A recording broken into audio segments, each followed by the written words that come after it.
प्रपन्नाति हरे प्रसीद प्रसीद मातर्जगतोऽखिलस्य प्रसीद विश्वेश्वरि पाहि विश्वं त्वमेश्वरी देवी चराचरस्य शरणागत दीनार्थ परित्राण परायणे सर्वस्यार्थ हरे देवी नारायणी नमोस्तुते। नमस्कार, स्वागत है आपका आचार्य वाणी में। मैं आचार्य डॉक्टर विक्रमादित्य आपके साथ।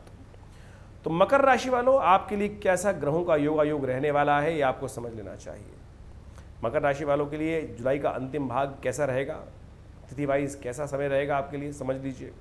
क्योंकि समझ लीजिए मकर राशि वालों, आपके ग्रह जो हैं वो शनि महाराज आपके ग्रहों के स्वामी हैं, आपके लग्न के स्वामी, आपकी राशि के स्वामी हैं।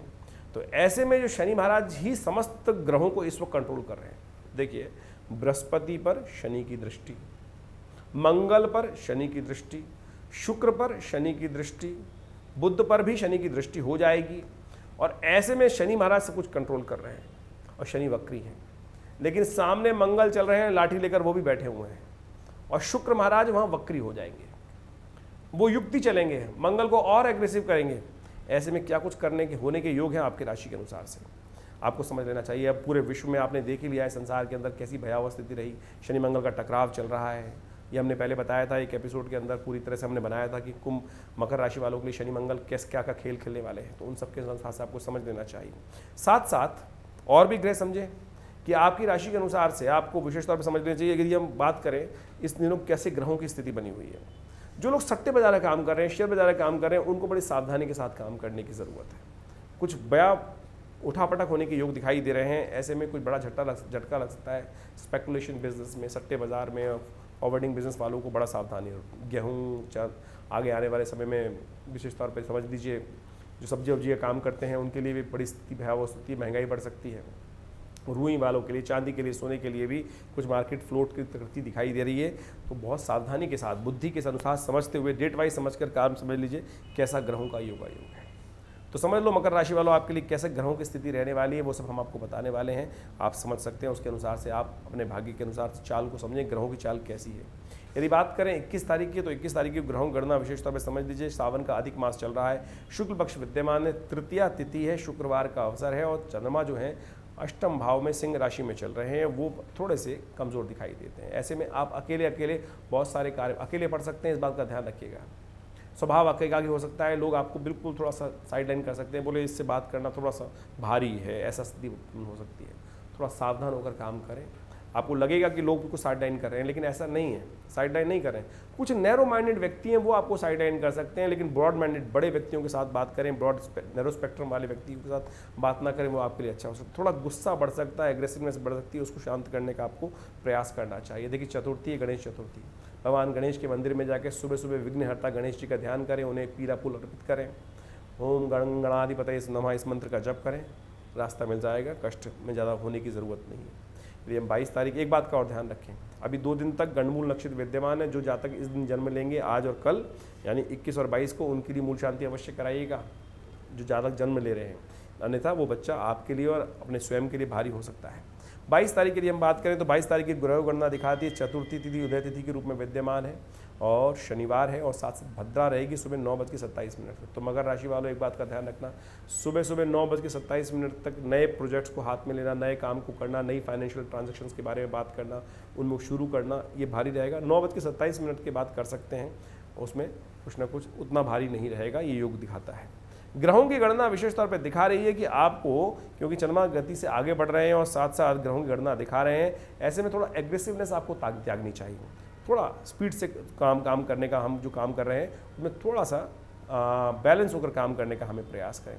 शनि महाराज आपकी राशि के अनुसार से इस वक्त लोन चढ़ाते दिखाई दे रहे हैं, जो आपका लोन है वो पास होने की तरफ भी ज़्यादा दिखाई दे रहा है। ऐसे में योग बन सकते हैं, लेकिन लायबिलिटी बहुत ज़्यादा ना बढ़े, इस बात का आपको ध्यान रखते हुए कार्य करना चाहिए। शनि है, सावन के पुरुषोत्तम मास का शनिवार है, ऐसे में शनि के दोषों को दूर करने के लिए आप एक उपाय कर सकते हैं, बहुत सुंदर रहेगा। भगवान शिव के मंदिर में जाकर शिवलिंग पर तिलोदक के द्वारा, तिल दूध में डालकर या तिल पानी में डालकर तिलोदक के द्वारा भगवान का अभिषेक कीजिए। हमने विवेकानंद योगाश्रम में इस पूरे सावन के महीने में बड़ा सुंदर कार्यक्रम रखा हुआ है, नित्य प्रति रुद्राभिषेक चल रहा है। और आज का जो यज्ञ रहेगा वो शनि के दोषों को दूर करने के लिए रहेगा, रुद्राभिषेक। तो ऐसे में तिल के द्वारा विशेष तौर पर भगवान का अभिषेक करें। जो लोग सम्मिलित होना चाहते हैं इस कार्यक्रम में, इन फ़ोन नंबर्स पर संपर्क कर अपने स्थान को आरक्षित करा सकते हैं। आपको यदि समय नहीं मिल रहा है तो चिंता ना करें, ब्राह्मणों के द्वारा आपके नाम से, आपके संकल्प से, आपके गोत्र के द्वारा उस संकल्प लेकर उस यज्ञ को रुद्राभिषेक किया जा सकता है और वो आपके लिए कष्टों को दूर करने वाला रहेगा।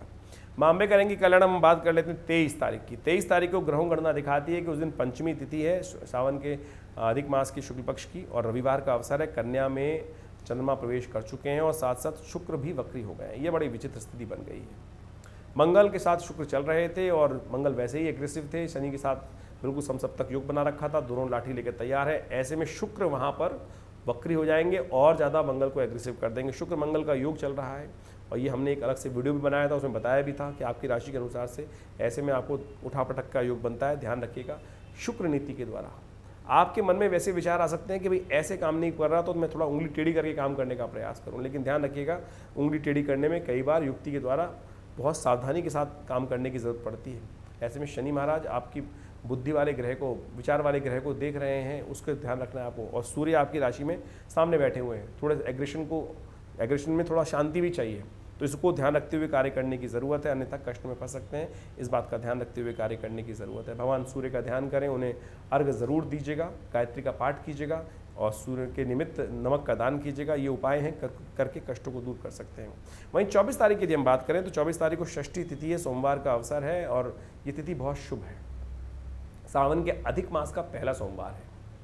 सावन के अधिक मास का पहला सोमवार है। सावन का तो विशेष तौर पे समझे महीना तो पहले शुरू हो गया था, एक पक्ष निकल चुका है, लेकिन ये अधिक मास का पहला सोमवार है। और एक समझे सावन का सोमवार वैसे ही बड़ा पुण्यदायक होता है। सावन के सोमवार के दिन अब अवश्य रुद्राभिषेक भगवान शिव का पूजन करना चाहिए, वैसे नित्यप्रति करना चाहिए, लेकिन यदि नहीं कर पा रहे हैं तो इसमें करें, कई गुना अधिक पुण्यों की वृद्धि वाला योग बनेगा। और आपके ग्रह गणना विशेष तौर पर इस वक्त दिखा रही है कि आपके लिए समय अनुकूल दिखाई देता है और चंद्रमा का परिवर्तन होना, आपके भाग्य में जाना बहुत शुभ रहेगा। आपके लिए धर्म कार्यों से लाभ के योग बन सकते हैं। धर्म कार्य में जितने लिप्त होंगे उतना आपके लिए सुंदर रहेगा। धार्मिक जो मानसिकता है आपकी धार्मिक हो सकती है, धर्म कार्य की तरफ आपका रुझान बढ़ सकता है, धार्मिक ग्रंथ का पढ़ना हो सकता है। और ये समझ लीजिएगा आपके द्वारा कोई अहित का कार्य हो ही नहीं सकता। लोग आपको कहते रहें कुछ भी, लेकिन आप मन से थोड़े से अंदर से रुष्ट हो सकते हैं, सुन भी लेंगे इस समय। वैसे तो सुनने वाले स्थिति कम दिखाई देते हैं, लेकिन सुनना भी कुछ पड़ सकता है, तब भी आपको स्थिति रहेगी ठीक। तो ऐसे में एक बात का ध्यान रखें, हमने विवेकानंद योगाश्रम में सुंदर रुद्राभिषेक रखा हुआ है। सावन के महीने में सोमवार पर बड़ा विशाल रुद्राभिषेक है, दूध के द्वारा, दही के द्वारा, शहद के द्वारा, घी के द्वारा और तिल के द्वारा, इच्छुरस के द्वारा, विजया के द्वारा, अनेक प्रकार से भगवान शिव के शिवलिंगों पर, अनेक प्रकार के शिवलिंगों पर, धातु युक्त शिवलिंग पर, नर्मदेश्वर पर, पत्थर वाले शिवलिंग पर, मृतिका के शिवलिंग पर, सब प्रकार से भगवान का पूजन करने की सुंदर व्यवस्था है। अपनी मनोकामना को ठीक करने के लिए आप इसमें सम्मिलित हो सकते हैं। यदि दूर बैठे हैं तो अपने नाम से यज्ञ में, इस रुद्राभिषेक में भाग भी ले सकते हैं। फ़ोन नंबर्स आपके सामने स्क्रीन पर है, आप अपने स्थान को आरक्षित कराने के लिए हमसे संपर्क साध सकते हैं। हम बात कर रहे हैं 25 तारीख की ग्रहों गणना के बारे में। 25 तारीख को ग्रहों की गणना दिखा रही है, समय भी दिखा रही है। सप्तमी तिथि है, सावन के शुक्ल पक्ष की, अधिक मास के शुक्ल पक्ष की, मंगलवार का अवसर है और तुला में चंद्रमा प्रवेश कर रहे हैं। और ये समय आपके लिए हम देखते हैं कि अच्छा रहेगा। सुबह का समय भी और शाम के समय भी परिवर्तन का योग दिखाई देता है और बुध भी परिवर्तन की तरफ जा रहे हैं। ये बुध का परिवर्तन होना आपको थोड़ा सावधान करता है। बुध आपको अभी ऑर्गेनाइज कर रखे थे, लेकिन अब जाकर जो आगे जाएंगे वहाँ पर थोड़ी सी ऑर्गेनाइजिंग कैपेसिटी में कमी ला देंगे, क्योंकि शनि से दृष्ट हो जाएंगे। अभी वो सूर्य के साथ थे, आदित्य योग बन रहा था, लेकिन चीज़ों को ऑर्गेनाइज कर रखा था, अब चीज़ों को फैला सकते हैं। तो इस बात को हमें बहुत सावधानी के साथ उपाय करते हुए समझ लेना चाहिए। बुध को ठीक करने के लिए आप एक काम करें, साबुत मूंग की दाल का दान करें, ये आपके लिए अच्छा रहेगा। और विशेष तौर पर मंगल का उपाय करें। मंगल बहुत एग्रेसिव है इस वक्त, शनि महाराज से स्वग्रही हैं, लेकिन मंगल सिंह की राशि में, सूर्य की राशि में होने के कारण से बहुत एग्रेसिव है, उनको शांत करने की ज़रूरत है। मंगलवार है, सावन का विशेष तौर पे अधिक मास का मंगलवार है, बहुत महत्वपूर्ण विषय रखते हैं, बताने जा रहा हूँ आपको। सावन में पुरुषोत्तम मास में मंगलवार जो पड़ रहा है, ऐसे में मंगल को शांत करने के लिए सुंदरकांड का पाठ आप कर सकते हैं, हनुमान जी को चूल्हा चढ़ा सकते हैं। और इसी सिद्धांत को समझते हुए हमने विवेकानंद योगाश्रम में 2 बड़े कार्यक्रम रखे हैं, रुद्राभिषेक और साथ में सुंदरकांड। 6 बजे से रुद्राभिषेक शुरू होगा और शाम को 7 बजे सुंदरकांड का पाठ रहेगा। करीब 8:30 बजे आरती रहेगी, फिर 9 बजे भंडारा रहेगा। आप सब लोग उसमें सम्मिलित हो सकते हैं, अपने नाम से किसी व्यक्ति को बिठा सकते हैं और इस सुंदर पुण्य कार्य का लाभ ले सकते हैं। कष्टों को दूर करने में लाभ प्राप्त होगा। भद्रा विद्यमान है 3:08 से। तो नए कार्य को आरंभ करने के लिए समय ध्यान रखिएगा, दोपहर के बाद का समय ठीक नहीं है। फाइनेंशियल ट्रांजैक्शंस को, बड़ी ट्रांजैक्शन को, नई ट्रांजैक्शन को करने के लिए समय ठीक नहीं है। कुछ बड़े प्रोजेक्ट्स को हाथ में लेने के लिए यदि योग बनता है तो वो समय ठीक नहीं रहेगा, तो इंतजार कीजिए अगले दिन का, तो वो आपके लिए अच्छा रहेगा। 26 तारीख की यदि हम बात करें तो अष्टमी का योग दिखाई देता है। उस दिन खासतौर पे अष्टमी और बुधवार का योग है, दुर्गा अष्टमी है, माँ भगवती दुर्गा की आराधना करने का अवसर है।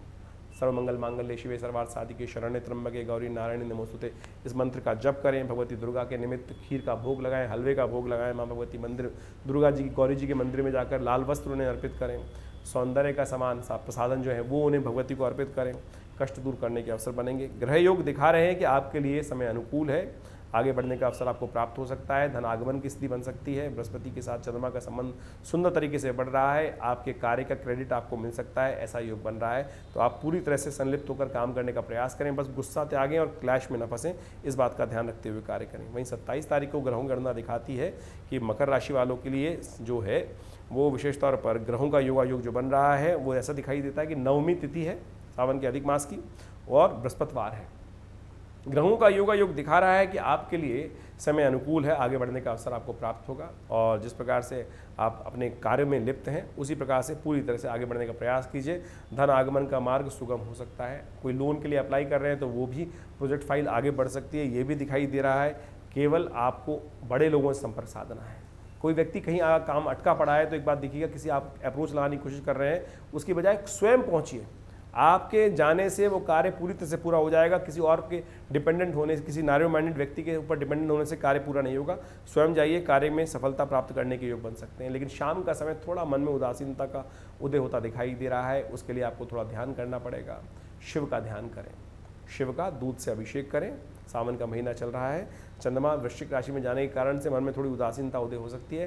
तो आप एक काम करें, शाम को विशेष तौर पर एक बात करें, जब संध्या काल हो जाए तो भगवान शिव के नर्मदेश्वर शिवलिंग पर ओम नमः शिवाय का जप करते हुए आप उनका अभिषेक कर लें। यदि नहीं है नर्मदेश्वर तो क्या करें, ध्यानात्मक कर सकते हैं। आंख बंद करके बैठ जाइए, गंगा के तट पे पहुंच जाइए, भगवान शिव के ध्यान करते हुए शिवलिंग पर वहीं पर ध्यान में ही दूध अर्पित करें, ध्यान में ही ओम नमः शिवाय का जप करें। देखिए उससे ज़्यादा 1000 गुना अधिक पुण्यदायक अवसर प्राप्त होगा, आपके कष्ट दूर करने के अवसर पड़ेंगे। ध्यानात्मक यज्ञ जो है, ध्यानात्मक पूजा जो है, मानस पूजा जो है सबसे श्रेष्ठ मानी जाती है। अब हम बात कर लेते हैं 28 तारीख की। 28 तारीख को दशमी तिथि है, शुक्रवार का अवसर है और सर्वार्थ सिद्ध योग विद्यमान है। बड़ा शुभ मुहूर्त है, कोई नया कार्य आरंभ करने के लिए, फाइनेंशियल डील करने के लिए समय उपयुक्त दिखाई देता है, उसका आप लाभ ले सकते हैं। ग्रहों की गणना, मन में थोड़ी सी उदासीनता दिखाई दे रही है लेकिन फिर भी लाभ की स्थिति बन रही है। थोड़े खर्चे बढ़ सकते हैं, ऐसा योग बन रहा है, तो बेकार के खर्चों से आपको बचने का प्रयास करना चाहिए। आपका जो चंद्रमा है बड़ी विचित्र स्थिति में बना हुआ है, लाभ के योग बनने के चक्कर में उम्मीद में थोड़े खर्चे धन अधिक हो सकता है, तो ध्यान रखिएगा। सेविंग कम रहेंगी, खर्चे ज़्यादा रहेंगे, इसको आपको ठीक करने के लिए प्रयास करना चाहिए। कि प्रयास क्या किया जाए, गौ सेवा करें, गाय को हरी ज्वार डालें, हरा चारा डालें, उससे आपके कष्ट कम होंगे। यदि हम बात करें 29 तारीख की, तो 29 तारीख को ग्रहों की गणना दिखाती है कि उस दिन विशेष तौर पर एकादशी तिथि है और ये एकादशी सबसे शुभ है। संसार में जितनी भी एकादशी मैं कहूँगा सबसे शुभ एकादशी का योग पड़ रहा है। सावन के महीने में पुरुषोत्तम मास पड़ रहा है और पुरुषोत्तम मास में कमला पुरुषोत्तम एकादशी का योग पड़ रहा है। ये बड़ा कल्याणकारी है, इसका ध्यान करें, इसका लाभ लेने का प्रयास करें। और आपकी राशि के अनुसार से आपके स्वामी तो विशेष तौर पर शनिवार के दिन योग पड़ रहा है और आपकी राशि के स्वामी शनि हैं और शनि इस वक्त समस्त ग्रहों को कंट्रोल कर रहे हैं, समस्त ग्रहों पर ही थोड़ी सी नज़र डाल रहे हैं और शनि की नज़र बड़ी ख़राब होती है, इस बात को समझ लेना चाहिए। गणेश जी पर पड़ी थी, गणेश जी की गर्दन पर बात बनाई। जहाँ भी शनि की दृष्टि पड़ती है कष्ट देने के योग बनाती है, तो एक काम करें, उसको ठीक करने के लिए उपाय बता रहे हैं आपको। शनि विशेष तौर पर इस एकादशी है, तो ऐसे में भगवान शंकर का एक काम करें, उस दिन विशेष तौर पे तिलोदक के द्वारा, तिल दूध में डालकर उनके द्वारा भगवान शंकर का अभिषेक करें, तिल गंगा जल में डालकर भगवान विष्णु का अभिषेक करें और वो चरणामृत ग्रहण करें भगवान विष्णु वाला, और भगवान शिव का अभिषेक विशेष तौर पर कर कर उनका पवित्रीकरण अपने सिर पर कर लें। देखिएगा कष्ट दूर करने का अवसर हो, यदि हो सके तो रुद्राभिषेक ही कर लीजिए तिल के द्वारा। तिलोदक के द्वारा रुद्राभिषेक कर लीजिए। देखिए दूध में डालकर तिल का यदि अभिषेक कर लेंगे तो शनि के बहुत सारे दोषों को दूर करने का अवसर आपको प्राप्त हो सकता है। यदि तिल के तेल से भी भगवान का अभिषेक कर सकते हैं। यदि कष्ट शत्रु परेशान कर रहे हैं तो इस शुभ तिथि का लाभ आपको लेने का प्रयास करना चाहिए। बहुत शुभ तिथि है और हमने विवेकानंद योगाश्रम में इन समस्त चीज़ों का उपयोग करते हुए बड़ा विशाल कार्यक्रम रखा है। आप वहाँ पर भी यदि घर पे नहीं कर पा रहे हैं तो अपने नाम से इस अभिषेक को अपने विवेकानंद योगाश्रम में योग्य ब्राह्मणों द्वारा करा सकते हैं। फ़ोन नंबर्स आपके सामने स्क्रीन पे चल रहे हैं। दिल्ली में ये विशाल कार्यक्रम हमने रखा हुआ है। लगातार जो पूरे सावन चल रहा है इसका लाभ आपको लेने का प्रयास करना चाहिए। एक बात का और ध्यान रखिएगा, 29 और 30 तारीख को गंडमूल नक्षत्र विद्यमान रहेगा। जो लोग जातक इसमें जन्म लेंगे उनके लिए मूल शांति परिवार वाले अवश्य करा लें, नहीं तो परिवार के लिए और स्वयं के लिए वो जातक भारी रहेगा। 30 तारीख यदि हम बात करें तो उस दिन द्वादशी तिथि है, रविवार का अवसर है, धनु में चल रहे हैं चंद्रमा और प्रदोष व्रत है। और ये रविवार प्रदोष बहुत बढ़िया होता है कीर्ति को बढ़ाने के लिए। जिनकी कीर्ति में हमेशा कलंक लगा रहता है, नाम क्रेडिट मिलता नहीं है, क्रेडिट कोई और ले जाता है, उन सब को ठीक करने के लिए प्रदोष व्रत बड़ा श्रेष्ठ है। तो उसका उपयोग करने का प्रयास कीजिए। भगवान शिव का अभिषेक कीजिए और यज्ञ कीजिए। हमने भी विवेकानंद योगाश्रम में सुबह सुबह बड़ा विशाल यज्ञ रखा है और उसमें नवग्रह शांति महायज्ञ है। जिनकी कीर्ति में कष्ट होने के योग होते हैं तो रवि प्रदोष के दिन ये सुंदर यज्ञ रहेगा, इसमें आप सम्मिलित हो सकते हैं। ग्रहों की गणना दिखा रही है कि आपके लिए खर्चे बढ़ते दिखाई दे रहे हैं। अन्य के जुर्माने आप पे पड़ सकते हैं। बड़ा सावधान होकर काम करने की ज़रूरत है, अन्यथा समय आपके लिए भारी हो सकता है। इस बात का आपको ध्यान रखते हुए कार्य करना है। वहीं हम बात करें 31 तारीख की, तो 31 तारीख को त्रयोदशी और चतुर्दशी का योग पड़ रहा है। सोमवार का अवसर है, सावन के अधिक मास में योग पड़ रहा है, बहुत सुंदर है। इस तिथि का लाभ आपको लेने का प्रयास करना चाहिए। सावन का सोमवार वैसे ही बड़ा श्रेष्ठ होता है। सावन के अधिक मास पुरुषोत्तम मास जो पड़ रहा है सावन के अंदर, उसमें ये तिथि का योग पड़ रहा है। चतुर्दशी का योग विशेष तौर पर बहुत सुंदर रहेगा। ऐसे में भगवान को प्रसन्न करने का प्रयास करें। और मकर राशि वालों के लिए बहुत ज़रूरी है क्योंकि शनि महाराज उनके जो स्वामी हैं और वो समस्त ग्रहों को कंट्रोल कर रहे हैं, तो उनके लिए तो खासतौर पर ध्यान रखने की ज़रूरत है। और इस तिथि की हम बात करें तो थोड़ा सा ग्रह भारी है, खर्चे बढ़ने के योग दिखाई देते हैं, अन्य के जुर्माने हो सकते हैं, बेकार के खर्चे आप पे पड़ सकते हैं। थोड़ा सा ध्यान रखते हुए कार्य करें। स्वास्थ्य का भी ध्यान रखना आपके लिए बहुत ज़रूरी रहेगा। तो ऐसे में भगवान शिव का अभिषेक करें, भगवान शिव का पूजन करें। हमने विवेकानंद योगाश्रम में बड़ा विशाल रुद्राभिषेक रखा हुआ है इस सावन के पुरुषोत्तम मास में पड़ने वाले दूसरे सोमवार के अवसर पर, तो आप भी उसमें सम्मिलित हो सकते हैं और अपने नाम से रुद्राभिषेक करा सकते हैं। और यदि दूर है तो आप अपने नाम से अपने नाम और गोत्र को हमें भेज दीजिए और फ़ोन नंबर पर संपर्क साध लीजिए। आपके लिए रुद्राभिषेक कराया जाएगा। देखिएगा ईश्वर की कृपा से समस्त कष्ट दूर होने के अवसर आपको प्राप्त होंगे। धन्यवाद।